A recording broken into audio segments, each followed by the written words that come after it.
Et si Rodrigo quittait le Real Madrid pour rejoindre le PSG? Attends une seconde, je t'explique tout. On pensait que c'était juste une rumeur, mais en l'interne, le PSG s'agite. Pourquoi? Parce que Bradley Barcola est dans le viseur de Liverpool. Et si le Français part, le plan B est déjà prêt. Rodrigo Goes. Le Brésilien de 24 ans plaît beaucoup à Luis Enrique. Rapide, technique, décisif, il apporterait une vraie touche madrienne au Parc des Princes. Mais attention, le Real Madrid demande au moins 100 millions d'euros. Alors, Rodrigo sous le maillot parisien? Possible, mais pas sans un départ. Tout dépend maintenant de Barcola. Et vous, est-ce que Rodrigo serait une bonne recrue pour le PSG? Répondez en commentaire. Abonne-toi pour ne rien rater du mercato. Et puis quoi encore? Franchement, et puis quoi encore? Non, arrêtez. Barcola reste au club. Merci bien. Voilà. En plus, on veut le prolonger, donc arrêtez les rumeurs. Ouais, non, Liverpool, tout ça, ils vont proposer une offre. Non, arrêtez. Merci. Ni Luis Enrique, ni Nasser et ni Campos veulent vendre Barcola. Bah oui, les gars, arrêtez. Regardez. 42, impliqué sur 42 buts en 64 matchs. Les gars, il a que 22 ans ou 21 ans. Et ça le prend déjà pour un petit arrêté. Cette saison, il a fait une saison de fou, Barcola, faut le dire. Le début de saison, c'était buteur, ensuite passeur, ensuite il était plus décisif dans les 1 contre 1, ensuite il s'est calmé, ensuite il s'est repris. Avec des buts, des passes, des... Les gars, arrêtez. C'est un joueur décisif cette saison et qui a encore beaucoup à prouver pour la saison prochaine. Donc voilà, tranquille.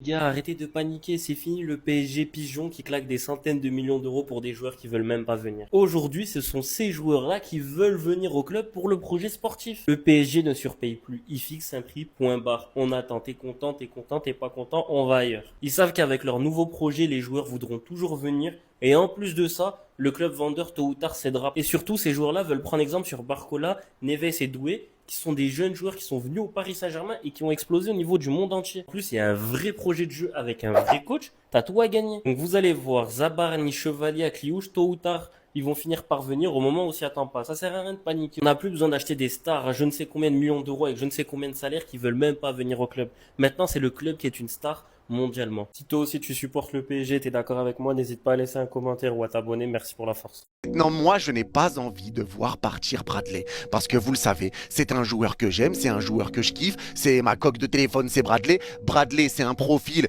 qu'on va très péniblement retrouver. C'est un joueur qui fait énormément de bien, c'est un joueur qui est jeune, 22 ans. Il lui reste encore 3 ans de contrat avec le Paris Saint-Germain. Et il a 41 goals assists cette saison. 41 pour un joueur qui a encore des problèmes de finition à régler. 41 goals assists. C'est que le PSG, à l'heure où on parle, la mentalité du transfert intransférable, du joueur intransférable n'existe plus. Ça n'existe plus. Ça veut dire que si un joueur vient voir les dirigeants en disant « je veux partir » et qu'il y a une offre sur la table qui convient au PSG, le joueur partira. On n'est plus sur l'époque où ça bloquait les joueurs, où ça faisait tout pour te garder, où ça te disait que tu allais aller au bout de ton contrat, etc. C'est plus le cas. Il n'y a plus de joueurs intransférables, ça n'existe plus dans ce PSG. On est sur un mercato où on sait qu'on doit récupérer à peu près 4 joueurs. Et là, on nous parle de perdre nos joueurs à nous déjà, avant même de commencer le mercato. Non merci, je vous le dis, non merci. Le président sans argent a encore frappé. Ça y est, depuis que t'as signé Yamal, là, t'es décontracté, là. Ça y est, tu te dis, il a plus la menace Paris. Voilà, on a signé Yamal, on est tranquille. Maintenant, je peux parler. Nous espérons affronter le PSG cette saison pour voir qui est le meilleur. Juan Laporta, tonton, comme j'ai dit, occupe-toi de ta caisse. Ta caisse, en ce moment, elle est vide. Le PSG, c'est la meilleure équipe du monde. Champion d'Europe, vice-champion du monde, on était partout. On est la meilleure équipe du monde. Et l'équipe que tu as perdue en demi-finale, on les a tapés 5-0. C'est-à-dire, aujourd'hui, nous, on parle même pas de vous. C'est pour ça que les Barcelonais me font rire quand ils disent « Ouais, la concurrence entre le Barça et le PSG, c'est forcé. » Mais le président, il parle de nous. Pourquoi tu parles de nous? La saison, elle n'a même pas commencé, tu penses déjà rencontrer le PSG. Il est complètement fou. Eh les gars, les Barcelonais, ils ont ce truc-là avec les Parisiens. Comme j'ai dit, pour moi, en vrai de vrai, c'est la plus grande rivalité dans le foot. Voilà. Pour moi, c'est même pire que Barça-Real. En vrai de vrai, le Barça-PSG est en rivalité, c'est trop. De toute façon, on le voit sur les réseaux sociaux, dans la création de contenu, voilà. Que ce soit Barça-PSG, c'est réel. Parce que le Real, c'est pas trop réel. Hein. On le voit avec les supporters et tout, tuba. Mais Laporta, calme-toi. Calme-toi, on n'a même pas repris l'entraînement, on a repris seulement ce matin. Tu penses déjà au PSG. T'inquiète pas, on va te taper la saison prochaine. Toi et ton équipe. Les gars, jour de reprise, ça fait plaisir de retrouver le Paris Saint-Germain. Dans 7 jours, il y a une échéance contre Tottenham, une finale. Les gars, j'espère qu'on sera prêts. Il y a des joueurs qui ont fait une grosse saison, beaucoup de matchs. Ils sont partis 3 semaines en vacances. Ils reviennent bien en forme. Et tu as des joueurs qui arrivent à pleurer. Ouais, on n'a pas de rythme. Ouais, je sais pas quoi. Ouais, je sais pas qui. Arrêtez de pleurer, c'est chiant. Je déteste ça. Que ce soit pour le Paris Saint-Germain ou pour les autres équipes, je déteste les gens qui pleurent. On a joué 60 matchs. On fait une pause 3 semaines. On reprend l'entraînement. Après, on va jouer dans 7 jours. Dans 7 jours, on va jouer. Il y en a qui pleurent. Et ce que j'aime pas, c'est qu'il y en a qui commencent déjà à pleurer. Comme ça, si on perd contre Tottenham, ouais, c'est parce que on n'a pas eu de match de préparation. Eh les gars, arrêtez de chouiner. On n'a pas eu de match de préparation parce qu'on n'en avait pas besoin, parce qu'on a joué une grosse saison. C'est logique. Les autres équipes, elles ont arrêté de jouer depuis bien longtemps. Certes, ils auront des matchs dans les jambes, mais arrêtez de croire. Hein. Les joueurs, ils ont arrêté de jouer 3 semaines, ils n'ont pas arrêté de jouer 1 an. Calmez-vous.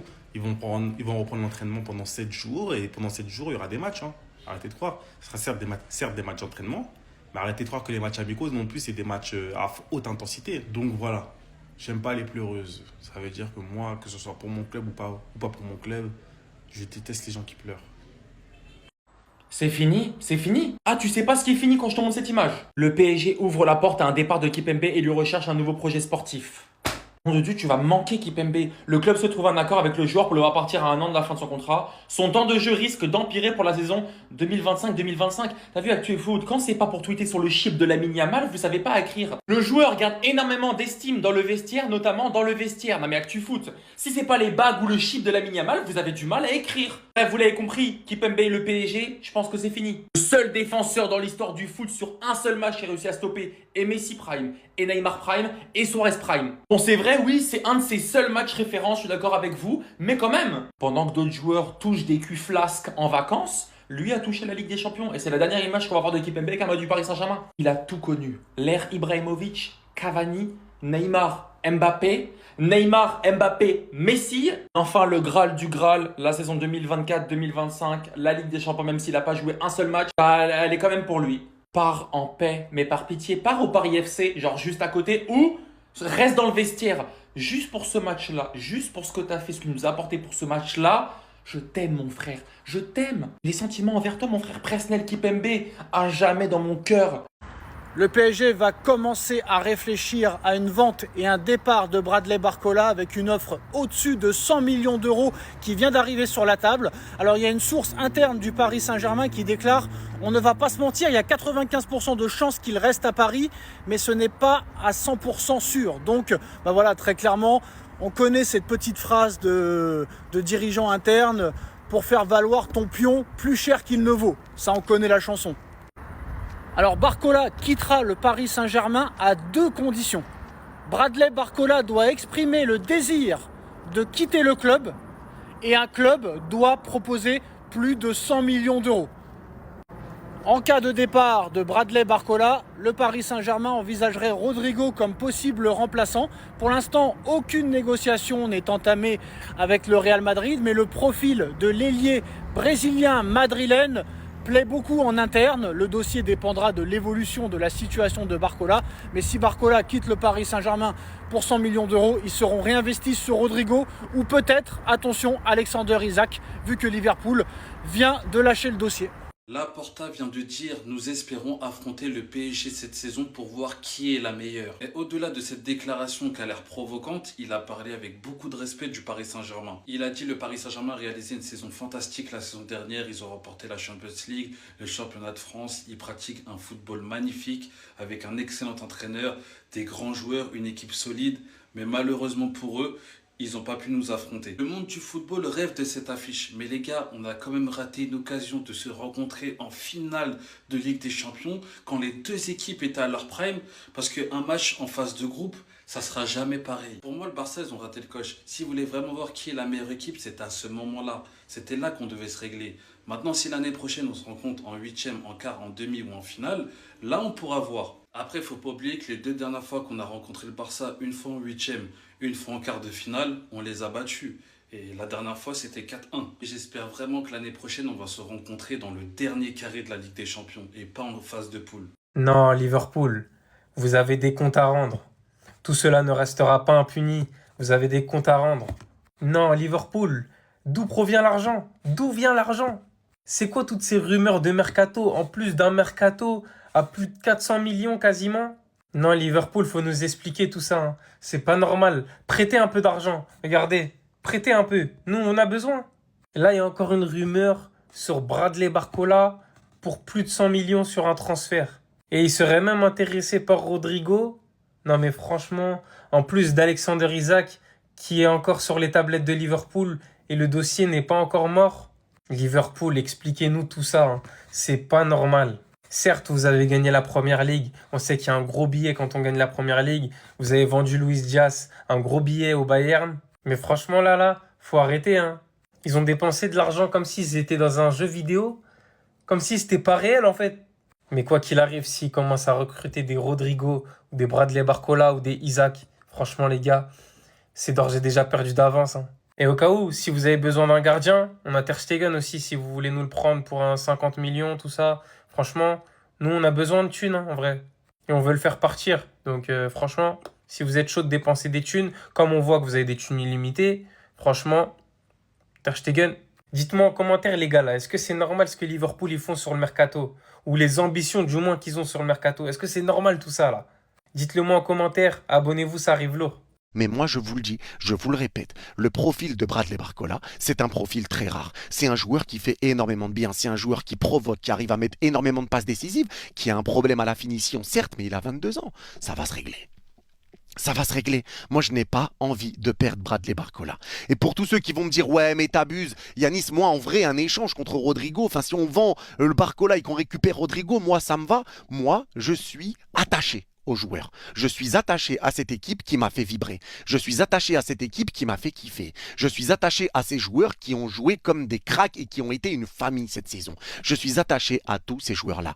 Donc perdre des joueurs de notre 11, je ne veux pas. Je ne suis pas prêt à l'entendre. Je n'ai pas envie de les perdre. Après le bonheur qu'ils nous ont fait vivre, la première Ligue des Champions, j'ai pas envie de le perdre. Et surtout pas un prospect comme Bradley Barcola. 22 ans, 41 goals assists. 22 ans, peut jouer à gauche, à droite, te fait du bien, passeur décisif, ramène du danger, crée des situations.